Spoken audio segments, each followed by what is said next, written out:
Untuk informasi lainnya pemirsa, Komisi Pemilihan Umum dan Pemerintah Kabupaten Maros akhirnya menyepakati anggaran Pilkada Maros 2020 yakni sebesar 31,1 miliar rupiah.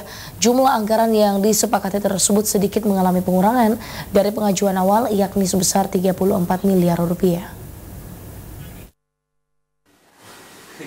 Permohonan biaya penyelenggaraan Pilkada oleh KPU akhirnya dikabulkan oleh pemerintah Kabupaten Maros.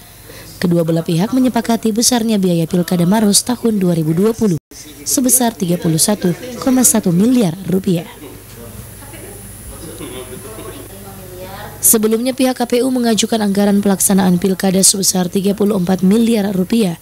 Namun belakangan KPU dan Pemkab Maros menyepakati anggaran Pilkada sebesar 31,1 miliar rupiah. Bupati Maros Hatta Rahman menegaskan pihaknya telah menandatangani naskah perjanjian hibah daerah Pilkada Maros dan disaksikan oleh Ketua KPU Maros Samsu Rizal. Penandatanganan NPHD tersebut terrealisasi setelah beberapa kali pembahasan antara KPU dan Pemkab Maros. Besarnya permintaan awal oleh KPU membuat pihak pemerintah harus merasionalkan anggaran terlebih dahulu.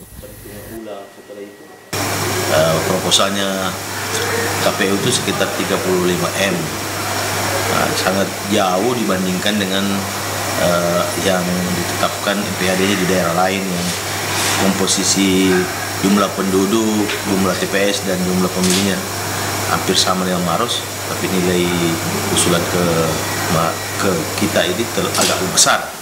Olehnya itu membuat rasionalisasi angka-angkanya dan ketemu di angka 31 miliar. Setelah disahkan, dana penyelenggaraan Pilkada tersebut akan dicairkan tahun ini sebesar 1,5 miliar rupiah. Selebihnya akan dikucurkan bertahap pada tahun berikutnya. Dana tersebut diperuntukkan KPU untuk membiayai tahapan Pilkada. Dari Kabupaten Maros, Wibowo Wardoyo, Selebes TV.